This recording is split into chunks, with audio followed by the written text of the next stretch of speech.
Shalom saudara-saudara yang sangat berharga di hati Tuhan dan diberkati oleh Tuhan. Saya senang sekali dapat berjumpa dengan saudara karena saudara adalah orang-orang yang diberkati oleh Tuhan. Mengapa saya katakan saudara adalah orang yang diberkati oleh Tuhan? Sebab firman Allah berkata, Allah berjanji ketika orang dengan setia beribadah, maka Allah akan memberkati roti makanannya, air minumannya, dan akan memberkati kesehatannya. Bahkan dalam Mazmur pasal 1 dikatakan orang yang kesukaannya Taurat Tuhan dan yang merenungkannya siang dan malam, apa saja yang diperbuatnya pasti berhasil. Berarti saudara adalah orang yang diberkati oleh Tuhan. Dan saya senang dapat berjumpa dengan saudara hari ini. Hari ini tuntunan Tuhan atau nasihat Tuhan di dalam perjalanan hidup kita mulai hari ini dan seterusnya adalah saya berikan tema yaitu tetap bersikap benar sekalipun jalan hidup sukar. Tetap bersikap benar meskipun jalan hidup sukar.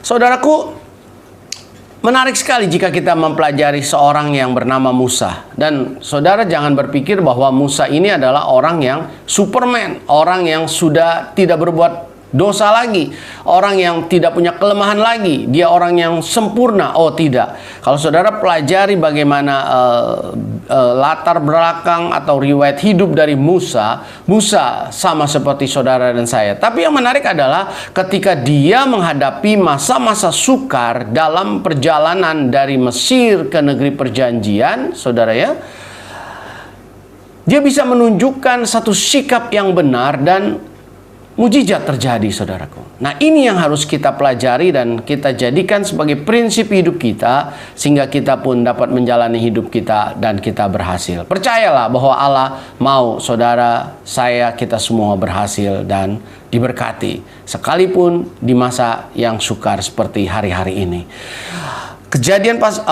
Keluaran pasal 17 ayat 1 sampai ayat yang ke-7 sebagai dasar dari apa yang Tuhan mau katakan kepada kehidupan kita semua hari ini. Keluaran 17 ayat 1 sampai ayat yang ke-7. Nanti istri saya akan membacakannya untuk kita semua. Mari kita baca bersama-sama. Keluaran pasal 17 ayat 1 sampai ke-7. Kemudian berangkatlah segenap jemaah Israel dari padang gurun Sin, berjalan dari tempat persinggahan ke tempat persinggahan sesuai dengan titah Tuhan. Lalu berkemahlah mereka di Rafidim, tetapi di sana tidak ada air untuk diminum bangsa itu. Jadi mulailah mereka itu bertengkar dengan Musa. Kata mereka, berikanlah air kepada kami supaya kami dapat minum. Tetapi Musa berkata kepada mereka, mengapakah kamu bertengkar dengan aku? Mengapakah kamu mencobai Tuhan? Hauslah bangsa itu akan air di sana, bersungut-sungutlah bangsa itu kepada Musa dan berkata, mengapa pula engkau memimpin kami keluar dari Mesir untuk membunuh kami, anak-anak kami dan ternak kami dengan kehausan? Lalu berseru-serulah Musa kepada Tuhan, katanya, apakah yang akan kulakukan kepada bangsa ini? Sebentar lagi mereka akan melempari aku dengan batu. Berfirmanlah Tuhan kepada Musa, berjalanlah di depan bangsa itu dan bawalah beserta engkau beberapa orang dari antara para tua-tua Israel. Bawalah juga di tanganmu tongkat yang kau pakai memukul sungai Nil dan pergilah.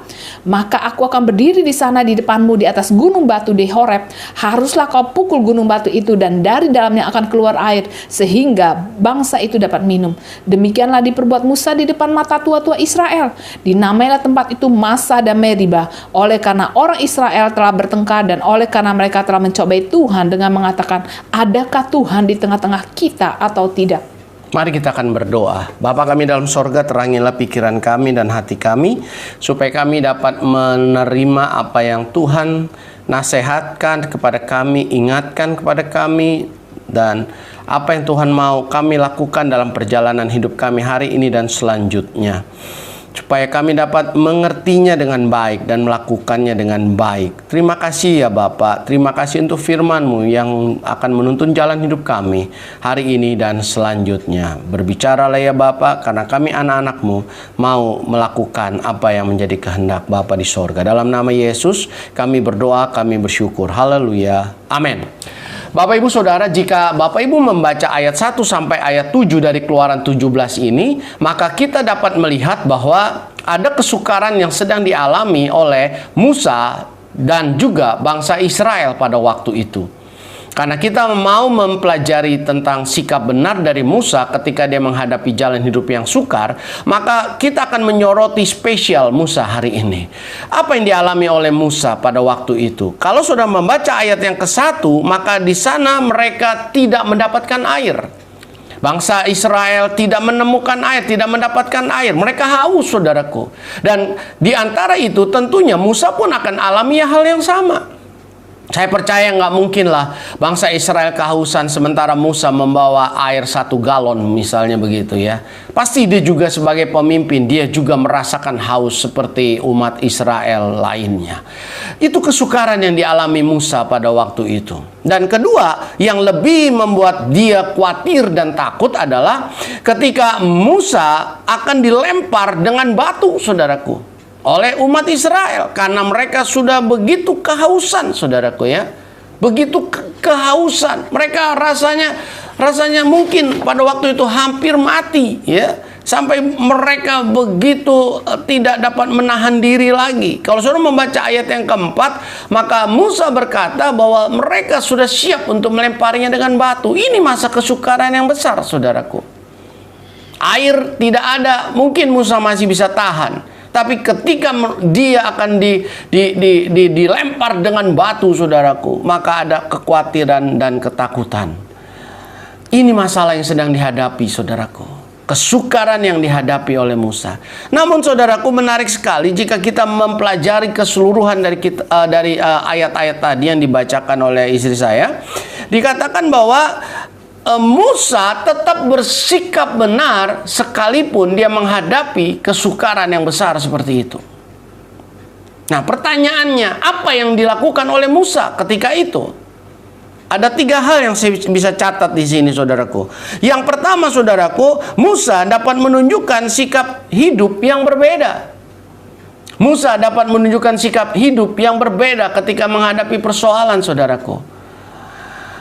Kalau kita membaca di ayat kedua dari Keluaran pasal 17 dan ayat yang ketiga di pasal yang sama, Keluaran pasal 17, maka ada 3 sikap yang ditunjukkan oleh umat Israel waktu itu. Yang pertama, saudaraku, mereka mau bertengkar. Ya. Yang kedua, saudaraku, mereka bersungut-sungut di ayat 3. Dan di ayat kedua dan ketiga, ya, kita dapat melihat bahwa mereka menyalahkan Allah dan juga Musa, saudaraku. Mereka menyalahkan Allah dan juga menyalahkan Musa. Mengapa saya katakan dia menyalahkan Allah dan juga menyalahkan Musa?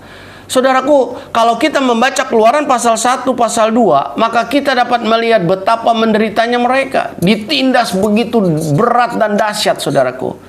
Bahkan setiap anak laki-laki yang lahir di zaman itu, saudaraku, harus dibunuh mati. Bukankah ini satu tekanan beban hidup yang berat? Dan mereka mengeluh kepada Allah, mereka berseru kepada Allah, dan Allah melihat mereka karena Allah berjanji kepada Abraham, Ishak, dan Yakub. Dan Allah mendengar dan menjawab. Tapi ketika mereka tidak ada air untuk mereka minum, mereka coba mempersalahkan Allah dan Musa yang telah membawa mereka keluar dari Mesir.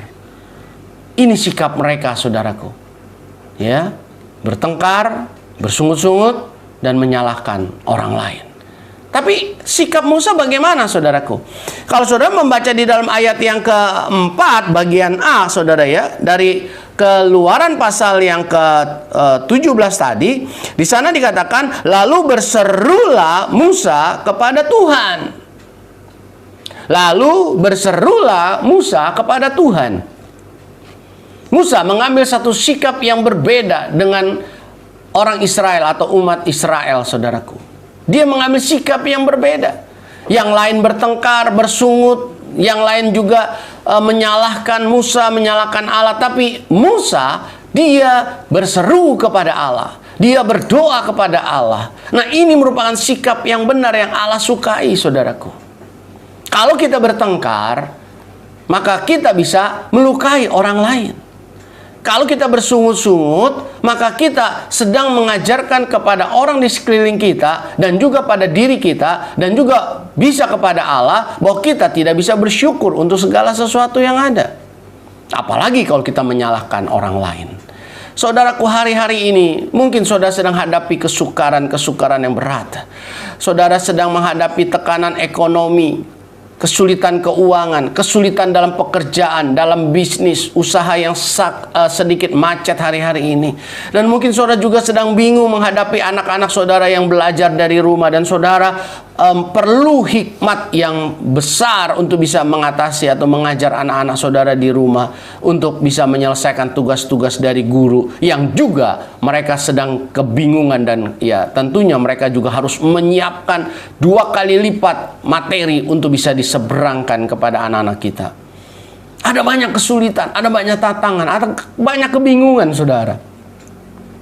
Nah, kalau saudara ambil sikap bertengkar, saudara bertengkar dengan suami, bertengkar dengan istri, bertengkar dengan anak, bertengkar dengan mertua, bertengkar dengan orang tua, ini bukan jalan keluar, saudara. Apalagi bersungut-sungut, apalagi menyalahkan, saudara. Suami menyalahkan istri, istri menyalahkan suami, orang tua menyalahkan anak, anak menyalahkan orang tua. Ini bukanlah jalan keluar, saudaraku. Sikap yang benar ketika menghadapi kesukaran besar yang diambil oleh Musa, ini merupakan satu pelajaran yang penting, saudara. Musa berseru kepada Tuhan. Mengapa Musa bisa mengambil keputusan demikian, saudaraku? Saya percaya dia punya pengalaman segudang dengan Allah. Contoh yang tidak terlalu jauh dari Keluaran pasal 17, yaitu pasal 14. Kalau pasal 13 kita tahu bahwa mereka sudah tiba di tepi laut Tibrau. Dan pada pasal ke-14, saudara ya, dari Keluaran, dan mereka saat ada di tepi laut Tibrau, saudaraku, di kanan kiri mereka padang gurun. Dan ketika mereka melihat di belakang mereka tentara Mesir sedang mengejar mereka, dipimpin oleh Fir'aun, dan ada 600 kereta kuda, saudaraku. Dan 1 kereta kuda ditunggangi oleh 2 perwira yang gagah perkasa. Berarti ada 1.200 perwira yang mengawal Fir'aun dan yang mau membawa kembali orang Israel. Diperkirakan pada waktu itu orang Israel ada 600 ribuan orang, saudaraku. Mulailah mereka takut dan khawatir. Tapi Musa, ketika dia tahu di depan jalan buntu, kiri kanan tidak ada tempat untuk mereka bisa menemukan jalan keluar, di belakang dari belakang ada tekanan yang begitu berat, Musa, dia berseru kepada Allah. Dan dalam Keluaran pasal yang ke-14 ayat 16, di sana firman Allah katakan, Musa diperintahkan oleh Allah untuk mengulurkan tangannya, mengangkat tongkatnya, dan memukulkannya ke tengah-tengah laut itu. Maka firman Allah katakan, di tengah laut terdapat tanah kering, saudara. Saat Musa berseru, laut Tibrau terbelah jadi 2 saat dia melakukan perintah Tuhan tersebut. Jadi pengalaman ini, saudaraku, bukankah doa orang yang benar bila dengan yakin didoakan sangat besar kuasanya? Saya percaya saudara adalah orang yang punya banyak pengalaman kemenangan, pengalaman mengalami mujizat, pengalaman menemukan jalan keluar ketika saudara berseru kepada Allah. Untuk itu, ketika kita hadapi kehidupan hari ini dan selanjutnya, ambillah satu sikap yang benar, yaitu berseru kepada Allah, berdoa kepada Allah.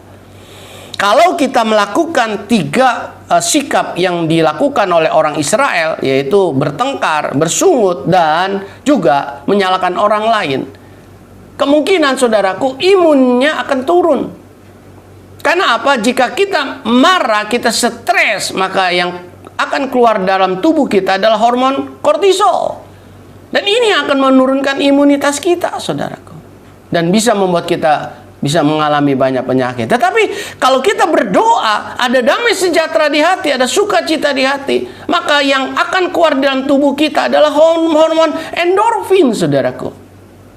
Dan hormon endorfin ini yang akan membuat kekebalan tubuh kita atau imunitas kita itu menjadi baik, saudaraku. Jadi selain kita akan melihat mujizat Allah, kita juga akan menikmati satu imunitas tubuh yang baik, yang kuat. Ketika kita hadapi kesukaran, kita ambil satu keputusan untuk berdoa, berseru pada Allah. Apa yang saudara lakukan selama ini? Ketika saudara hadapi masalah keuangan, masalah rumah tangga, masalah anak, apa yang saudara hadapi? Apa yang saudara lakukan? Bertengkar, menyalahkan orang lain, atau bersungut-sungut? Robah, saudaraku.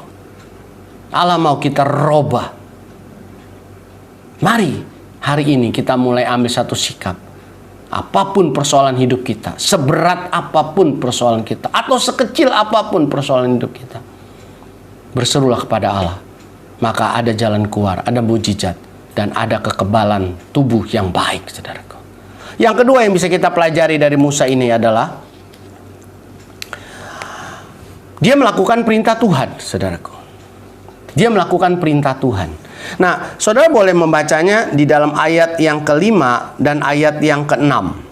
Ayat kelima, ayat keenam dari Keluaran pasal 17. Mari kita akan baca bersama-sama, saudara ya. Berfirmanlah Tuhan kepada Musa, berjalanlah di depan bangsa itu dan bawalah beserta engkau beberapa orang dari antara para tua-tua Israel. Bawalah juga di tanganmu tongkat yang kau pakai memukul sungai Nil dan pergilah. Maka aku akan berdiri di sana di depanmu di atas gunung batu di Horeb.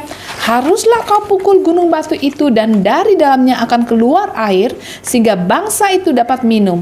Demikianlah diperbuat Musa di depan mata tua-tua Israel. Jadi kalau ayat kelima dan keenam saudara teliti, maka saudaraku perintah Allah ini sepertinya tidak masuk akal, saudara ya.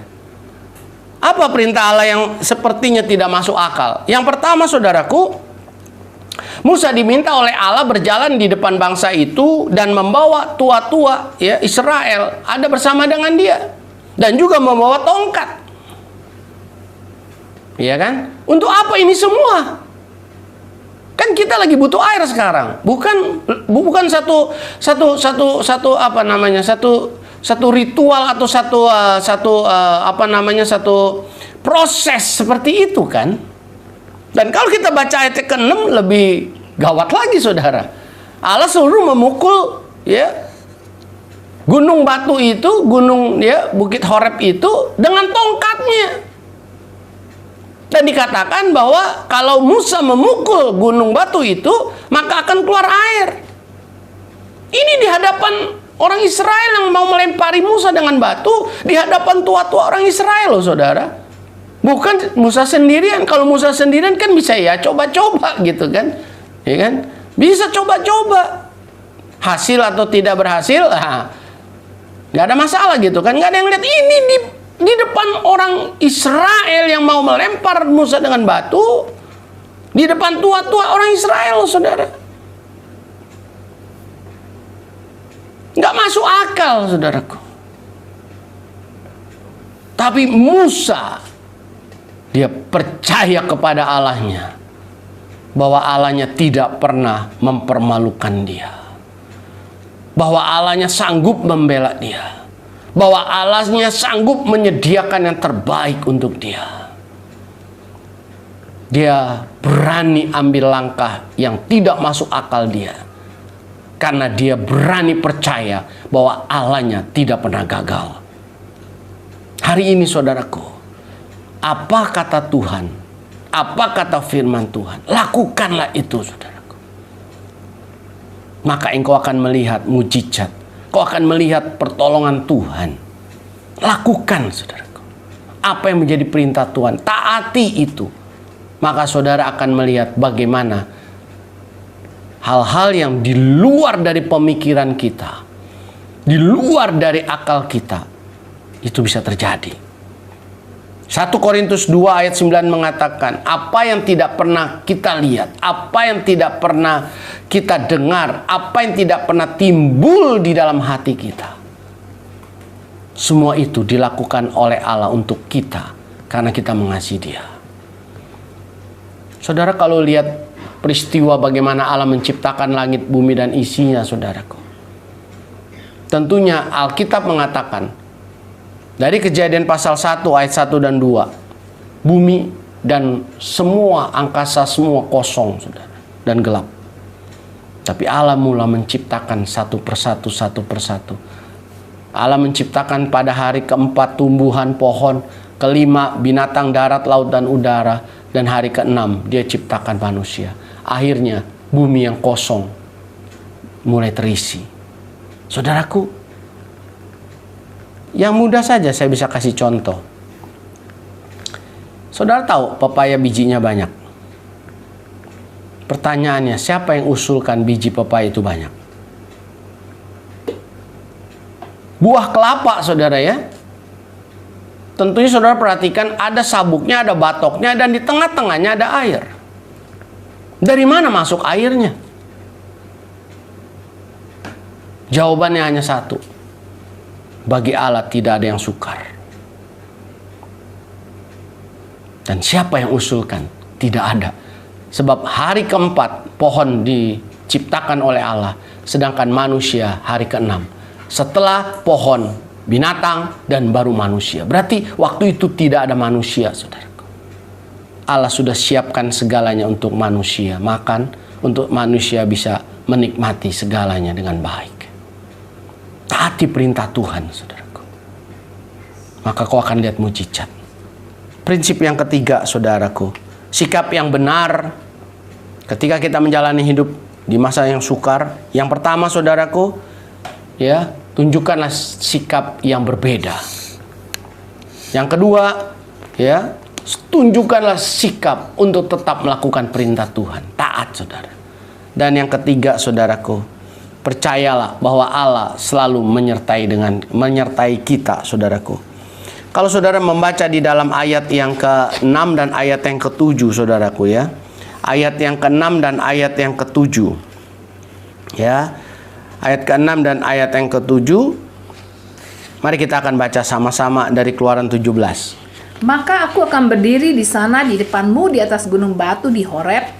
Haruslah kau pukul gunung batu itu dan dari dalamnya akan keluar air, sehingga bangsa itu dapat minum. Demikianlah diperbuat Musa di depan mata tua-tua Israel.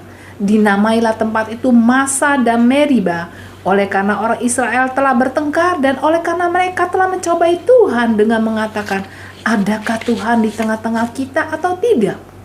Ayat 7 terakhir mengatakan, adakah Tuhan di tengah-tengah kita? Saudaraku, umat Israel, mereka tidak melihat tiang awan dan tiang api yang menyertai mereka. Semenjak mereka keluar dari Mesir, Allah menyertai mereka dengan tiang awan di siang hari dan tiang api di malam hari. Dan saya percaya jika pada hari itu terjadi di siang hari, maka ada tiang awan di atas langit yang menudungi mereka, melindungi mereka dari panas terik. Dan malam hari ada tiang api, saudaraku. Nah, mereka tidak melihat kehadiran Allah di situ. Mereka dikuasai oleh emosi, saudaraku. Tapi Musa, dia selalu melihat tiang awan, tiang api itu, saudaraku. Pertanyaannya, ketika saudara menghadapi jalan hidup yang sukar, apa dan siapa yang saudara lihat? Kalau saudara lihat situasimu, maka saudara akan menjadi takut, khawatir, dan emosi. Tapi Musa, saudaraku, dia bisa melihat kehadiran Allah dalam bentuk tiang awan siang hari dan tiang api pada malam hari, saudaraku. Ini penting sekali, saudaraku.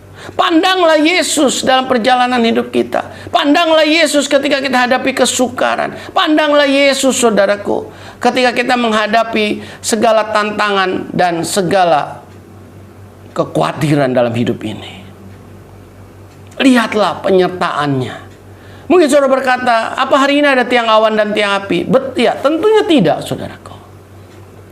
Tapi kalau saudara membaca dalam Yohanes pasal 14 ayat 18, Tuhan Yesus berkata, aku tidak akan meninggalkan kamu sebagai yatim piatu. Kata sebagai yatim piatu ini menunjukkan satu kondisi kehidupan yang sendiri, saudara. Jadi sekalipun kita tidak melihat tiang awan, tiang api, tapi kita disertai oleh Yesus dan kita tidak yatim piatu. Bahkan di dalam kelahiran Yesus kita kenal satu nama, yaitu Immanuel, yang artinya Allah beserta kita. Nah, pertanyaannya, apa gunanya tiang awan, tiang api itu? Yang pertama, saudara, saya catat bahwa tiang awan, tiang api itu menunjukkan kehadiran Allah. Jadi Allah ada di situ, saudaraku. Tapi orang Israel tidak melihat kehadiran Allah, maka dia berkata, adakah Allah di tengah kita? Ada, saudaraku. Ya kan? Allah juga ada bersama dengan saudara di jalan-jalan saudara yang sukar. Apa gunanya tiang awan yang tiang api? Yang kedua yang saya dapatkan adalah untuk menuntun bangsa itu.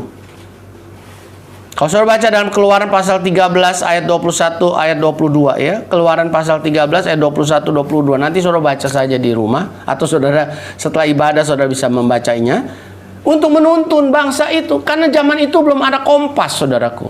Dan juga mereka harus lewati padang gurun. Coba saudara praktekkan, misalnya praktekkan ya. Saudara ada di sebuah lapangan dengan mata yang tertutup. Ya seperti saya lah sebagai orang buta, saudara ya. Mata tertutup, saudaraku. Saya percaya saudara tidak akan bisa menemukan mana utara, selatan, timur, dan barat. Di padang gurun mereka juga nggak bisa menemukan mana utara, mana barat, mana timur, mana selatan. Nggak ada kompas, saudaraku. Nah, tiang awan, tiang api inilah selain menerangi jalan hidup mereka di malam hari dan menudungi mereka dari panasnya matahari di siang hari, saudaraku, maka tiang awan, tiang api ini berfungsi sebagai petunjuk jalan, saudaraku. Sebagai petunjuk jalan. Supaya mereka bisa terus berjalan dan tidak tersesat dan mereka bisa tiba di negeri perjanjian. Musa, dia selalu melihat tiang awan, tiang api bersama-sama dengan dia dan bangsa Israel. Tapi orang Israel, setiap kali ada masalah, mereka hanya bisa melihat kondisi dan situasinya. Mereka tidak lihat ke atas, ada tiang awan di siang hari dan ada tiang api di malam hari. Hari ini, saudaraku, di saat kita menghadapi masa kesukaran, tetaplah kita melihat penyertaan Allah itu, saudaraku. Penyertaan Allah tidak pernah gagal. Penyertaan Allah tidak pernah berhenti. Penyertaan Allah terhadap hidup kita sampai pada kekekalan, karena Dia adalah Allah yang kekal. Hari ini, saudaraku, apa yang membuat saudara merasa hidupmu terlalu sulit dan sukar? Hadapi itu dengan sikap yang benar, saudaraku. Tunjukkan sikap yang berbeda dengan orang-orang ada di sekeliling saudara. Lakukan perintah Tuhan dengan taat. Sekalipun tidak masuk akal, lakukan dan percayalah Allah menyediakan segalanya bagi kita. Dan ketika saudara hadapi kesukaran, seperti jalan buntu, gelap, saudara tidak tahu arah kemana, selalu percayalah bahwa Allah menyertai kita. Seperti tiang awan dan tiang api menyertai umat Israel, menyertai Musa, maka Allah yang sama pun pasti menyertai saudara dan saya melewati lembah kekelaman hari lepas hari sampai kita mendaki gunung kemenangan. Mari kita berdoa. Bapa kami dalam sorga, terima kasih kalau hari ini Kau kembali menuntun jalan hidup kami melalui kebenaran firman Allah. Engkau mau kami bisa tetap menunjukkan sikap yang benar sekalipun jalan hidup kami terasa sukar. Engkau mau supaya kami dapat tetap menunjukkan sikap yang berbeda dari orang-orang yang ada di sekeliling kami. Allah tidak mau kalau kami bertengkar. Allah tidak mau kalau kami bersungut-sungut. Allah tidak mau kalau kami menyalahkan orang tua kami, anak kami, istri kami, suami kami, ataupun menyalahkan Allah dalam perjalanan hidup yang sukar. Namun Allah mau kami bisa berseru kepada Allah, karena Allah sanggup untuk memberkati hidup anak-anaknya. Tuhan, tolong kami untuk mempraktekkan ini. Di saat kami sukar, di saat kami perlu pertolongan, di saat kami perlu jalan keluar, di saat kami perlu mujizat. Mungkin saat itu kami sendirian. Mungkin saat itu tidak ada orang yang mengetahui dan mengenal kami. Tapi kami percaya, ya Tuhan, saat kami berseru kepada Allah, Engkau akan turun tangan dan menolong. Tuhan, tolong juga kami untuk taat pada perintah Tuhan sekalipun tidak masuk akal kami. Dan ini yang seringkali melemahkan kami, Tuhan. Ketika perintah-Mu tidak masuk akal kami, kadangkala kami ragu melakukannya. Tapi hari ini tolong kami untuk kami tetap melakukannya, karena kami tahu Engkau Allah yang disebut Sang Pencipta langit, bumi, dan isinya. Dan kami adalah manusia ciptaanmu. Kami percaya, kami sadar tindakanmu pastilah tidak masuk akal, sebab akal kami tidak bisa menjangkau tindakan Allah yang tidak masuk akal. Pikiran kami terbatas, sedangkan pikiran Allah tidak terbatas. Otak kami terbatas, sedangkan otak Allah tidak terbatas. Allah bisa membuat segala sesuatu yang bagi kami itu mustahil. Tapi bagi Allah tidak ada yang mustahil. Tolong kami untuk taat Tuhan. Dan yang ketiga, tolong kami untuk selalu melihat penyertaan Allah di dalam berkat-berkat yang kami rasakan dan alami hari lepas hari. Kalau kami bisa hidup sampai hari ini semua karena anugerah Allah, mujizat Allah, berkat Allah. Tolong kami untuk selalu melihat tiang awan, tiang api, selalu melihat kehadiran Allah di siang hari, di malam hari, dan di setiap waktu. Karena Engkau berjanji, Engkau beserta dengan kami. Engkau tidak tinggalkan kami yatim piatu. Terima kasih Allah. Tolong kami untuk mempraktekkan firman ini supaya kami dapat menjalani hidup ini dengan penuh sukacita sehingga imunitas kami kuat dan kami terlepas dari segala belenggu penyakit. Terima kasih Allah. Dalam nama Yesus kami berdoa, kami bersyukur. Haleluya. Amin.